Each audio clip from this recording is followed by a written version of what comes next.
Start the real one. Share the screen. No, share the desktop. Nearly did that wrong. Do you see my? Yes. Okay. Yeah, both. I don't know why I was nodding. I was just nodding. Particularly useful, yes. That's good. Keep nodding. Where is everybody? Joining already. There are 2 people. Mm-hmm. Yeah, they can hear everything.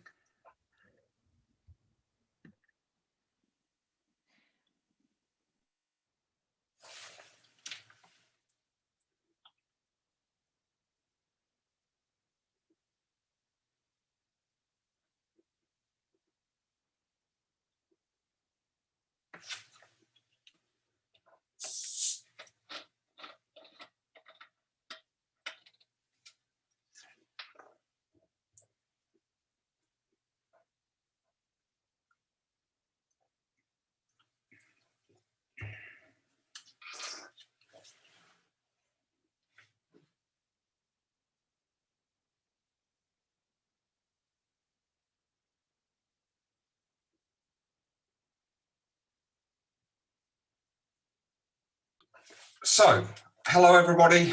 My name is Richard and I work for Weekdone. What I'm going to cover today is really all about how to get started with OKRs. So a lot of the things you need to think about, how do you position OKRs, how do you start to roll them out within a company? We're very much going to be covering the theory side. We're not touching Weekdone as a product. Obviously, we are a product for OKRs. But the most important thing with starting OKRs is really a good understanding of how OKRs fit into the company, what's their purpose, and how do I go about making sure we're ready to launch them in a company. I want to leave the video on just for a second, just so you can see it's me, I'm here, but I'm going to turn it off basically now so we can focus on the presentation screen.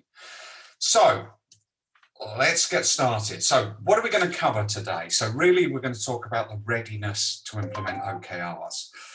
How do they fit? The OKRs and higher level vision, mission, strategy, how do those things connect together? How do OKRs fit with other tools? A very common question or a misunderstanding of where OKRs fit within the whole hierarchy of tools and methods we use in a company. How do we go about developing OKRs across an organization? And how many OKRs, what's our capacity? What do we need to think about when we're saying how many OKRs or the level and complexity of the OKRs we're going to develop for a quarter? We're then going to finish up the OKR section with some of the processes. There's a lot of methods and processes around OKRs that need to be thought through when you're rolling them out. And then we're going to touch on a number of common issues and failings when starting with OKRs. So there is Morel and Anna who are going to be answering questions in the Zoom. So you can ask questions in Zoom at any time. We're going to try and capture sort of the common questions and recap them at the end. So please ask questions as you have them, ask them in the chat, and we'll try and recap at the end of sort of the main areas the questions cover. What I want to start out with is kind of, as an organization, are we ready for OKRs? And there's a number of different things we need to think through when we're about to roll OKRs out. So first of all, why are we using OKRs? What's our knowledge? Do we know why? Do we know how to write good OKRs? Do we understand the processes, the weekly, monthly, quarterly processes to make OKRs work? And does everybody in the organization understand their roles in the OKR processes? So this is very, very important to make sure everybody understands what's their role, from the leader, from the CEO, all the way down to the levels through the company. Motivation, when we're starting to implement OKRs, we need the drive and commitment. We need that because it's going to take 3 to 4 quarters to get OKRs to work. Doing OKRs for 1 quarter and saying whether it worked or didn't will not ever work for you. If you ever read Measure What Matters at the beginning, Sergey Brin, I think, had written the foreword and said it took them 3 quarters to get good at even writing OKRs in Google when they started. It's quarter 1 is the lightweight learning of OKRs and the process itself. You won't get to the big improvements. We also need to have the motivation to train and coach people to go through those 3 to 4 quarters to get better and better at the OKR process. We also need to be understanding and managing the change. OKRs drive a change in the organization. They drive a change in the way people think. They drive a change in the way we work. And that means we need to manage that change and step by step bring it in to the culture of the company. Talking about culture, do we have an openness and transparency in the company? OKRs are reliant on being transparent and open. Do we have this failing and learning is okay? Not every OKR, not every KR will work for you. Some of them will progress as expected. Some of them you will learn but fail. Is that okay in the culture of the company? Do we have measurements? Can we measure things? The key results, and we'll cover it later, are measurable outcomes. If we don't have the ability to measure things within the company, it's hard to start with OKRs. We also need, as a leader, to trust the teams to develop the OKRs. Yes, we're going to probably help them. Yes, we're going to give them guidance as leadership of whether we think it's the right things to do. But OKRs are about getting the teams to develop their OKRs, and there needs to be that trust to allow people to do that. The OKR tool itself is probably one of the simplest solutions. We could use presentation shared sheets, or we can use a dedicated software. In many ways, the knowledge, motivation, and culture are going to be the biggest things that will make us succeed or fail in starting OKRs. And depending where we are, it might be that we have the tool, the culture, and the motivation, but we're missing the knowledge. Well, then we might need some training or coaching, something that certainly Weekdone, we do a lot with customers of ours in helping them actually succeed with OKRs. It could be we need to make cultural changes. Some of those may be things that need to change before you start OKRs, but something like openness or transparency, the OKR process can help to reiterate and drive that through the company. So maybe the OKRs are used to change some of the cultural habits of the company itself. And if we've got all those things, we're ready. We're at the perfect readiness to start with OKRs. Okay, so why are we implementing OKRs? A lot of times you hear people talk about the vision and mission, the long term, and they talk about strategy. And a lot of people talk about trying to get the strategy delivered down and people in the company understanding the strategy. The big problem is the strategy is developed by the leaders, and the leadership team has a lot of data and influences that has led them to develop the strategy. A lot of that information may be, or the details of that information isn't understood by everybody in the company. So it's very, very hard sometimes to get people to truly understand the strategy or align to it. And this is kind of where OKRs come in. The idea is we're going to break down the strategy into company objectives. They should be quarterly, optionally annually, and we'll cover that a little bit later. And then how do we translate the objectives, the direction the company needs to go for the quarter, into team objectives and key results? So what direction is the team going in, and how do they know they've reached success with the key results, the measurable outcomes? And in the teams and individuals, what do we do to drive the team OKRs forward? So we're very much translating down from a strategy all the way down through the directions in objectives to OKRs, which give us the directions and the measures of success, through to weekly plans. So what people are working on week to make this happen. This is the point of OKRs. It's about taking strategy, improvements, and driving them forward. Now, what we see a lot of is people say, well, okay, that's the KPIs, isn't it? Well, yes and no. You've got KPIs targets, but they are not the same as objectives. You know, we might have an ambitious growth target, but what's our objective? Our objective isn't to grow sales from 10 to 20 million. That's our target and KPI.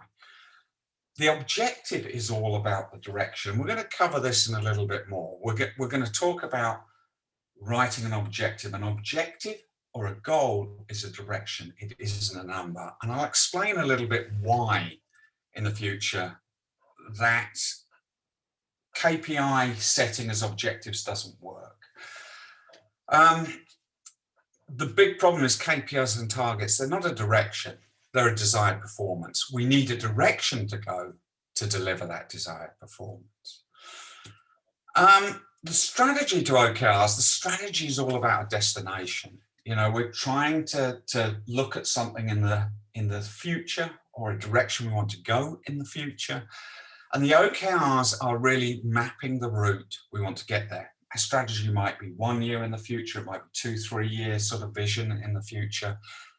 But the OKRs map the route to achieve it, quarter by quarter, to get and deliver our strategy.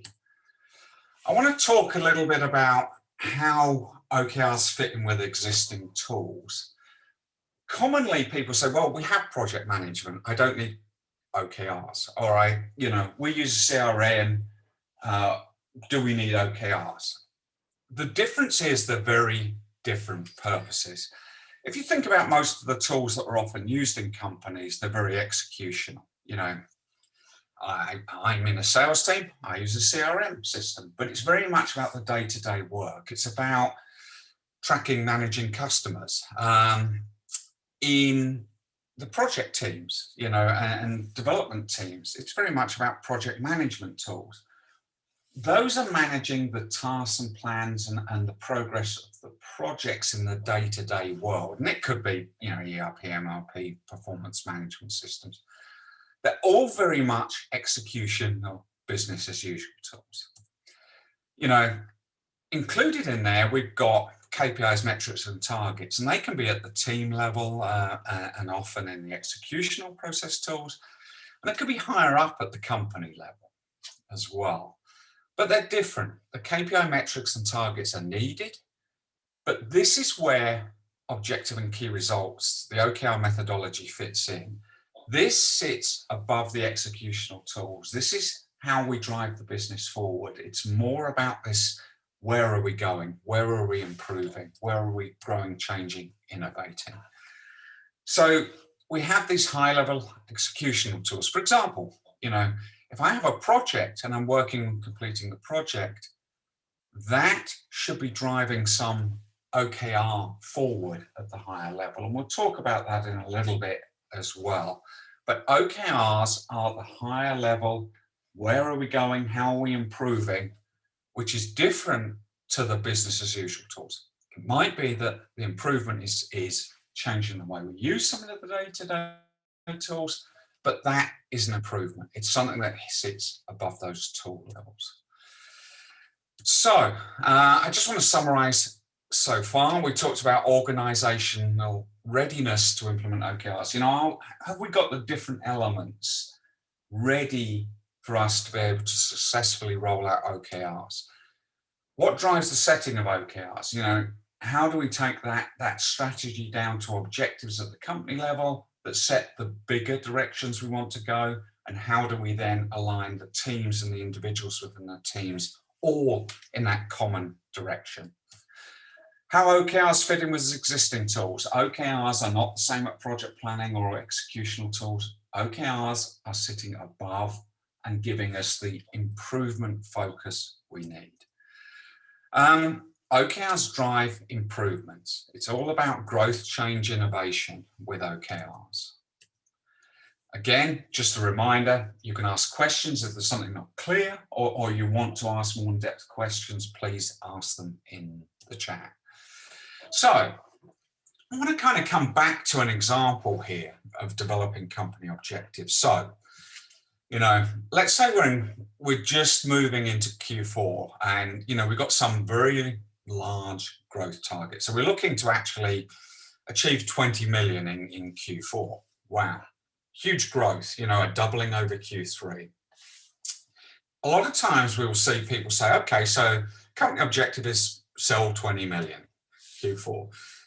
And then they split it up between, you know, sales sells this, product ships that, and customer service delivers the last 4 million there and invoices it.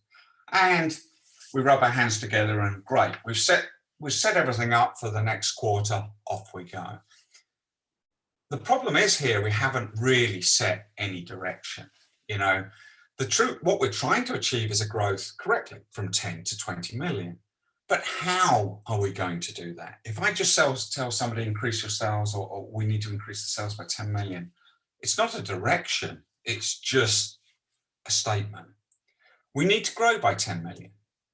But if I stood back and thought about all the different directions we could go to grow by 10 million, you know, is it existing or new customers, geographical expansion, product growth, vertical or horizontal, new markets? I mean, if I actually thought of all the different directions I could go from growing 10 million, it would be a huge list. Now, if I shared that grow 10 million next quarter with all the teams, there's a very good chance that different teams will go in different directions. Maybe sales are going after new customers and marketing is expanding into a new geography and product is working on a horizontal growth. They see a great idea to make, you know, a new customer base use the product. Great, everybody's trying to grow the sales, but everybody's going in a different direction.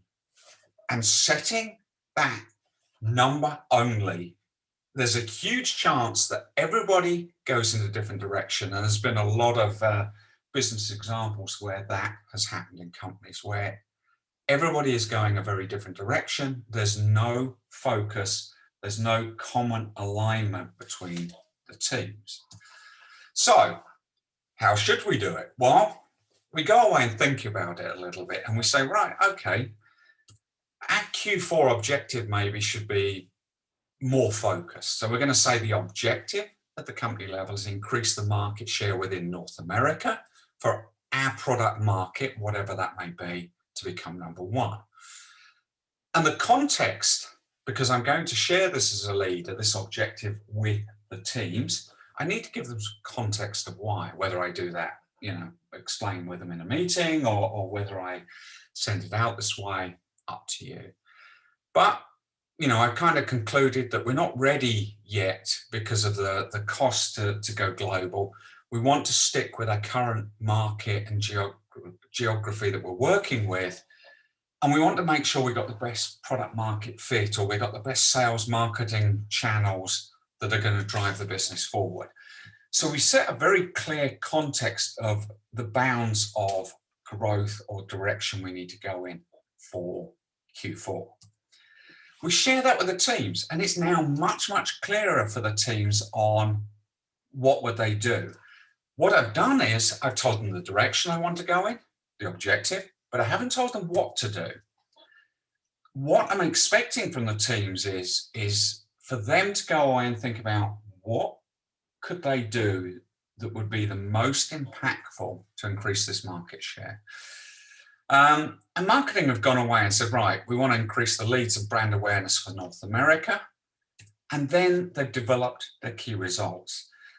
The key results is often the hardest part of developing OKRs and also one of the most important parts. Just an example here, develop a series of blog articles that are read by 20,000 unique visitors.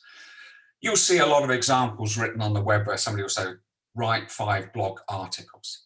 That's an output. I did 5 blog articles. I published them. One person read each one. It wasn't of any value for the business. I actually wasted a lot of time, or they weren't written well, or we didn't promote them, etc.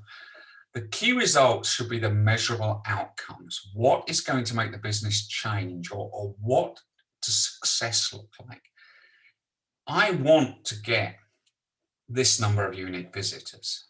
I want to get our top 10 SEO keywords ranking in 1 to 3 positions, and I would measure how many of them are ranking in 1 to 3 positions. Again, this doesn't tell me exactly what I'm going to do to get there, but it tells me what success looks like, what the outcome is I want to drive, and the conversion rates here. So the marketing team have gone off and thought through their objective. They've written good, clear, outcome-based key results. Great. Those progress over time, and that progress will drive the marketing team's objective progress. Because it's linked up to the company progress, that should actually drive the company progress as well. Now, along comes sales, and they start writing their objective, which is they're going to focus on the process and channels for North America. So what they've said is, right, okay, we believe we have some potential to go from an intent to one of 25% to sort of a best in class of 40%.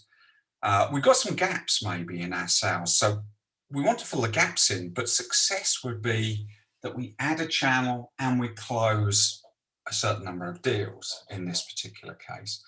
And they've also said, we believe there's a potential in upsell. Okay, so we think we can get another $500,000, $500,000 in upsell. And again, they've made progress on it. The progress of the two objectives here combined gives the overall progress of the company objective. Everything is aligning up to that company level. The marketing and the sales objectives are aligned. They're focused on the same thing. Marketing's working on leads in North America. Sales team is working on optimizing and closing more and filling in the gaps and selling more. Great. We've generated a common alignment simply by setting a good company level quarterly objective. So we've got these OKRs, but what's next? Well, these are outcomes. If I don't write a blog article, there's no chance of this one moving. If I do write it, it may or may not help. So we need these initiatives, plans, projects to drive it forward. In this case, the marketing team for, let's say, this week have said, right, okay, this week, John is going to write a blog article that covers some new application for use, and Jill is going to do the promotional work. So off we go in the week. This is completed. Now, what happens then? Basically, these two are focused on this particular key result. It can be that plans will affect multiple key results in some cases. It could be one. But in this case, it's this single one. This is off track maybe at the moment. We complete them. Now, if we did them and we didn't get a good increase in unique visitors, obviously this wouldn't progress forward. If we promoted it well and it did drive it forward, great. We would update our key result and that would drive our progress up. The completion of the tasks should never automatically drive the key result forward. That means you're just counting outputs. You're not thinking about the outcome that you're trying to deliver for the business. That's the difference between a key result and the plans, tasks, projects. These are very much binary done or combinations, multiple binary done elements. This is an outcome you're trying to deliver, which will make the objective improve. So I talked a little bit, you could have annual company objectives before. This is something where you should always have quarterly. You must set a focus. It's no good as a leader giving a very, very broad focus for a quarter or a year only and walking away. I need to set the clear focus for the quarter. This quarterly focus may drop out of a bigger objective. Let's say we had a 2020 objective. There's a major direction. It's a big annual objective, effectively. It's set, but we still need that quarterly. And each quarter, when we finish the quarter, we set the next quarter. We don't plan everything out. We plan at the end of a quarter one, we start planning for quarter two, typically 2 weeks before. And the same then for quarter three. And then in this example we used for quarter four, there it would be. Why do we do that? Well, you plan and execute the quarter. Depending where you get to, the next quarter might change. You know, you might be ahead, you might be behind. Something in the business might have changed, something in the world might have changed. You don't spend a lot of time planning for the unknown. You plan for the quarter where you can see things clearly or more clearly. You execute on it and then you come back and plan again. This stops the rewriting or the bad planning problems of old school goal setting systems. Annuals can be useful to keep that big picture. I can keep those very big, longer term objectives, directions in view, but don't let them, don't become lazy. Don't let yourself believe that that's all people need. They still need a clear quarterly direction to do the best they can. I want to talk a little bit now about how much time to improve. We talked about OKRs are about improvements. Now, let's just say a sales team. We've got multiple people. We might have a sales manager, inside sales, and a field sales. You know, we might have 10 or 15 field salespeople in the team. Those field salespeople really are employed to be calling and knocking on doors and speaking to customers, etc. They maybe don't have any time to work on improvements. You want them inputting about how we could improve things, but they're not going to be actually working on it. We might have, you know, half a day a week or you know, a day a week in the case of the sales manager. This is how much time we have to work on improvements. You know, in a quarter, we've got basically this 12 hours times 13 weeks. We've actually got about 19 days of the quarter to work on. As ever, it probably isn't going to be complete 19 days, but you know, it's a rough indication. If I have a product team, again, I might have a product owner, we might have product managers that have different varying amounts of times. But again, our developers are developing the code day in, day out, working on the development areas. They're not going to be working on the improvements or the way we drive the product forward. They're going to be executing the code for the improvements. So again, maybe, you know, that team has 39 days of a quarter to work on. So different teams are going to have a different amount of time available to work on improvements. Based on that, there should be an amount of time for the different teams that's focusing on improving. You know, it could be 10, 20, 30% of the overall time. The bulk of the time is going to be business as usual. You know, the teams have a lot of business as usual elements. So what happens though, if we don't focus on the improvements? Let's say two of the teams here are white, they've got overtaken by the business as usual. It means as a company, we're not improving. We aren't spending the time on improvements. And often what happens with companies, the day-to-day overtakes everything, and we spend 100% of the time on day-to-day. And then we get to the end of the quarter or the end of the year and say, well, why didn't we improve as a business? Well, very simple. We didn't spend any time working on improvement. You know, and that's where OKRs fit in. They make sure you focus that available time to improve on improvements and delivering improvements, making everybody accountable for those improvements. So just to summarize, the purpose of the C-level objectives is the focus and direction. You know, clearly as a leader, set the direction for the coming quarter we need to go.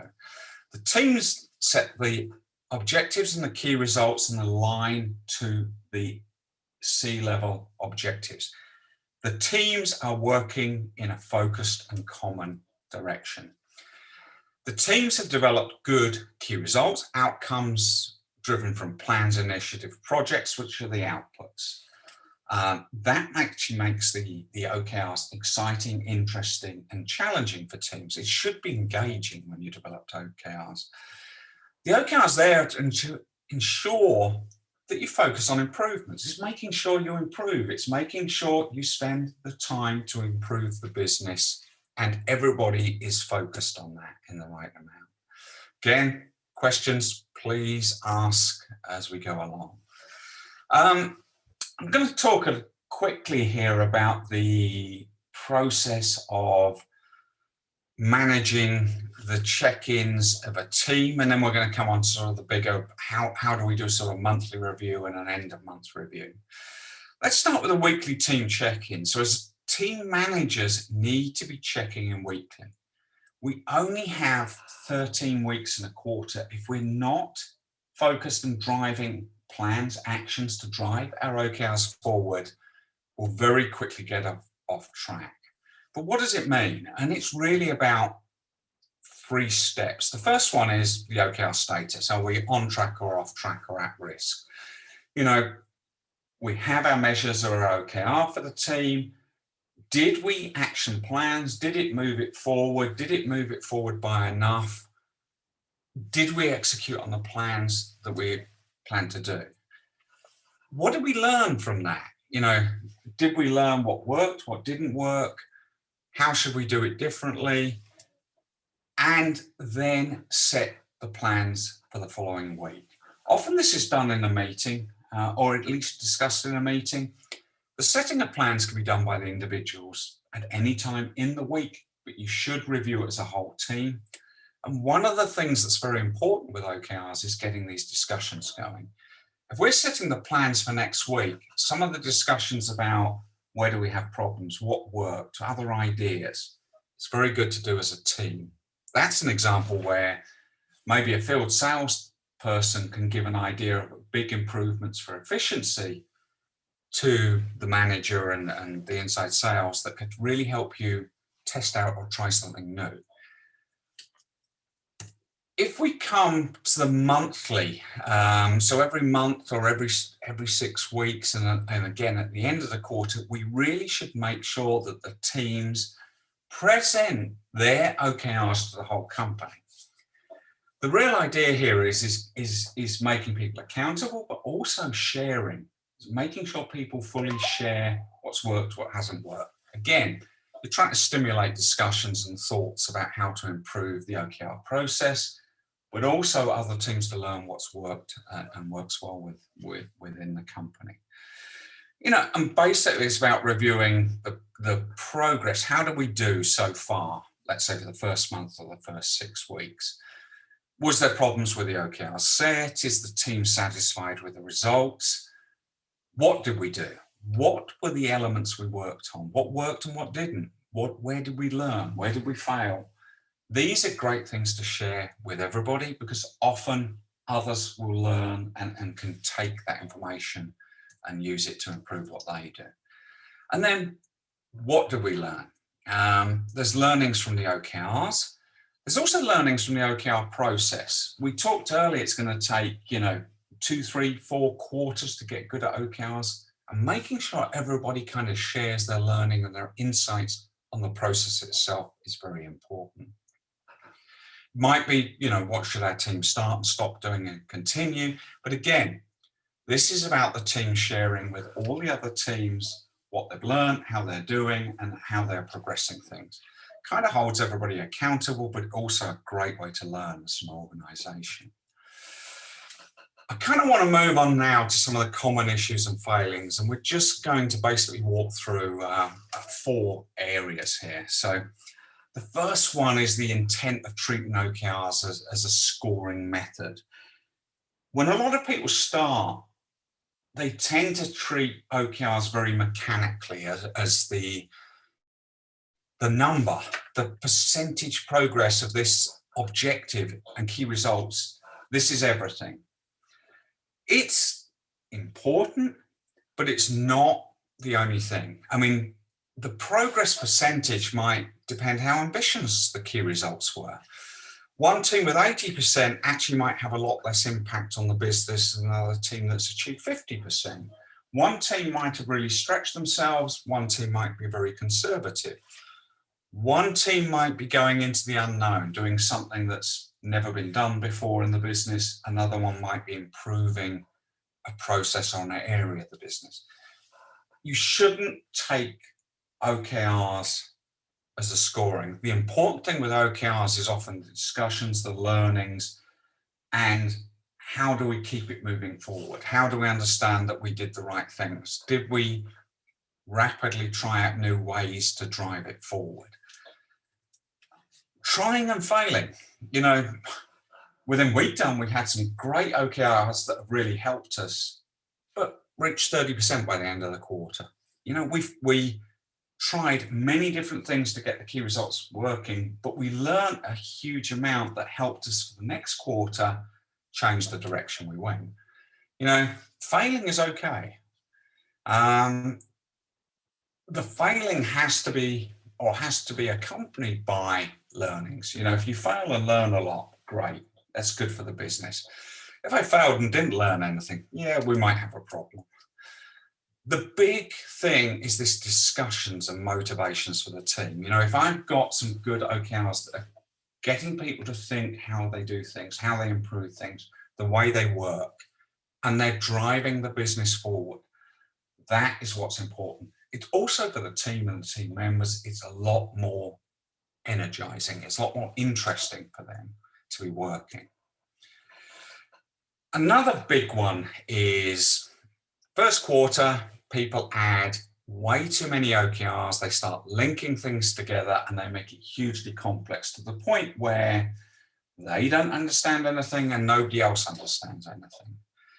The point of OKRs is they should be clear and simple. We should have, you know, 1, 2, 3 company level objectives. We should have 1, 2, 3 team level objectives. If we've never done OKRs before, it might be we set 1 company level objective and 1 team objective for the first quarter. And we learn OKRs. We learn how to write OKRs. We learn how to incorporate OKRs as a team into a weekly meeting versus trying to learn OKRs, learn how to write them, learn how the processes work, and put everything possible to improve the business in for the next 12 months. This clear focus is important.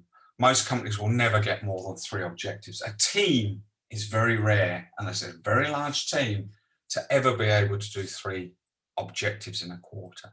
And setting that clear focus and making sure you don't stretch people between too many different objectives is important. Start simple with alignment. Align from a company and team. So a company objective drives the team to develop their team OKR, and that team OKR aligns back up to the company level objective. I would not suggest aligning across teams when you start out. You'll read a lot, and it is true that one of the major benefits of OKRs is this alignment or common directions. Some of that does talk about breaking down silos, meaning aligning teams across teams, where one team has an OKR that drives the other teams, which drives up to the company. To be honest, you cannot do that unless you've already got everybody fully on board and understanding how to write good OKRs, how to work with them, and how to manage them. You try to do too much at once, it will start falling apart. I think the big thing as a leader is setting a good, clear, simple direction for the quarter isn't easy. One of the things as a leader, writing that quarterly company level OKR should challenge you. It should make you think. It's very much about saying, what are we going to do and what are we not going to do? I think as all businesses, there's always 20 things you could do in a quarter to improve at the company level at very high levels, but picking the ones that are important, focusing everybody on the business at getting those 1, 2, 3 completed or improved and then moving on isn't always easy, but it's something that a leader needs to do to drive the business forward. Writing poor OKRs that are not gauging. The whole point of these OKRs, they should drive these discussions in the team. You know, this doesn't say what articles we're going to write. It's setting the outcome we need. We need to get this many people. We need to get the 1 to 3 positions. How are we going to do that? Which keywords maybe we change? How are we going to get the landings converting? Might be a lot of A/B testing and trying different messages or different versions to see what works. The difference is when you see badly written and you know, write 5 blog posts. Okay, I completed 5 blog posts. Whether they delivered anything to the business, who knows? It's not meaningful. It also kind of tells somebody, so person A, you should write 5 blog posts. Not very motivating. Improve our SEO ranking. There's no measure of success. Yeah, we could say, well, okay, yeah, we improved 1 word. Good. Implement new landing pages. So we just rewrite the landing pages. We have no goal or no aim of what is it we're trying to do with those landing pages. What is the area of improvement? What does success look like? These generate people to try and iterate to get to a level, a success point that has driven the business forward. This is very much outcome or woolly and fuzzy and basically just simply poor, uninspiring key results for a team. The last one I want to cover is really about talking about this want to try and drive OKRs down to a personal level. There is a lot of documentation out there that talks about personal level OKRs, but the fact is teams drive the changes in an organization. You cannot take a team and split it into 10 individuals and say each one is the driver of changes in an organization. It's the team working together. A lot of times personal level OKRs are not done for a good business reason. They're done for a performance management reason, which isn't the purpose of OKRs. If you read any of the good consultants, they say don't do it. A lot of the people that suggest putting it down to personal level are actually not OKR companies. They're actually HR companies masquerading by saying they have OKRs. Setting the OKRs on company objective to the team level is already going to take you a huge amount of effort. I think people underestimate how much time and effort to get that done well is needed. If you go down to the personal level, you suddenly multiply it by 5 or 6 times. Everybody has to truly understand the OKR method before you could write a personal OKR. Otherwise, that personal OKR ends up being a to-do list. It isn't an OKR, it's I'll do A, B, C, D. I've actually boxed myself in for the quarter. So as me as a person, I've written what I'm going to do for the quarter and called them KRs, but I'm not flexible anymore. The personal level improvements can make sense, but again, writing a personal OKR, even if it's for improvements, I need to think about what the outcomes are. I need to understand how to write a good OKR. Until I can do that, I should just focus everybody on company and team OKRs. Keep it simple, get it working and working for you, and then decide what's the next direction. So we're kind of at the end. Is there any questions? I see there's quite a few up there, but I'll just jump to the question sheet. So what makes key results different from KPIs? Key results are measurable outcomes. KPIs by their nature are key performance indicators, usually set with a target. They could be quality KPIs, i.e., you know, if we drop below a certain number, then we've got problems. If we drop below a certain number, we might need an OKR. A key result is a measurable outcome related to that objective. It might be a subset of a KPI or a very specific measurement that we need to take to understand are we improving. The KPIs can drive OKRs, you know, if we're below, as I said, if it's a quality KPI and target and we're below the target, we need an OKR. The OKR's focus is about driving improvement. The KPI and target is about setting a performance level.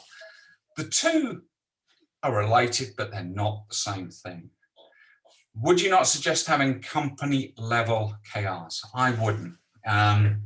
Usually company level KRs end up where people just start putting numbers in. They start putting the KPIs in. And it's not good to have all these numbers in multiple different places. You know, most businesses have the budgets and the compensation plans and everything else all laid out. Adding all these KPIs to every single document or system we have doesn't make them happen. You want to set your OKRs, your point of your OKRs, to clearly set the direction we want to go as a business and clearly see what the teams are doing to drive their improvements to reach it. Keep it simple, keep it clear. Yeah. So is there a difference for aligning OKRs for flat organizations with vertical hierarchy? In a sense, you've got to think, do you need all the vertical hierarchy in it? At the end of the day, where should the OKRs reside? Usually it's a team.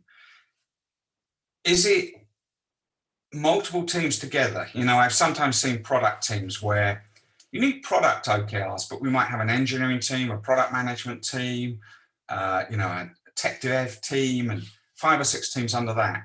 But each of those teams isn't necessarily going to have separate OKRs. They have one product set of OKRs. You've got to think through what is the OKRs and where do they fit. OKRs are designed more for flat organizations. You know, you can't just cascade. Typically, if you cascade 1 or 2 levels with OKRs, it starts to become too complicated and it starts to lose meaning. Is it possible to align with 2-week sprints from Scrum for check-ins? You could do, but the 2-week sprint, you complete the 2-week sprint. The 2-week sprint should then be launched and it should be driving changes in the OKRs.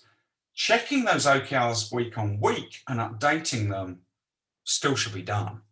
You don't just stop because you do 2-week sprints. That's how you run your task management, your output cycle. But those outputs should be driving outcomes. And typically when you finish that sprint, it's after it's launched, you would start to see the key results, because the key results are the outcomes. They're not the completion of the sprint. They're what did that sprint drive in outcomes. Maybe you launch a new feature with 6 or 7 sprints, but you're doing it in stages. And each time we release a sprint, we have different key results that are measuring, are people using it, or is it being engaged with, are people using it to the right depth? There's treating the 2-week sprints as 2-week sprints, but delivering the updates still weekly for the OKRs. You know, you still need to be thinking about, did it move it forward? What happens if it didn't move it forward? What happens if you're 1 week in and made no difference whatever the sprint did? We might have to change, maybe not what the current sprint is, or have to come back and see what we do with that last sprint and why it didn't work. I think the problem is you've only got 7 check-ins if you do it every 2 weeks. If you're already 2 weeks off, it's often hard to come back again.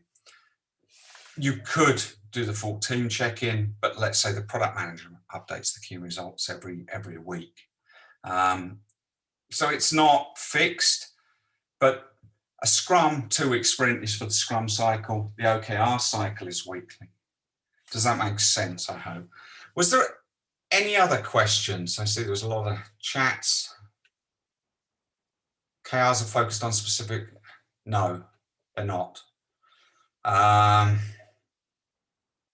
Actually,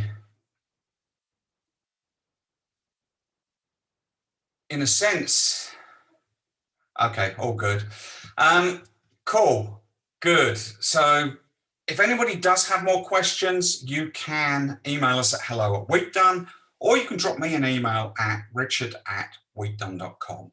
So we're happy to answer any questions on OKRs if there anything wasn't clear. And as I said, everybody will get a recording of this webinar. So thank you, everybody, and have a great week and stay safe. Bye.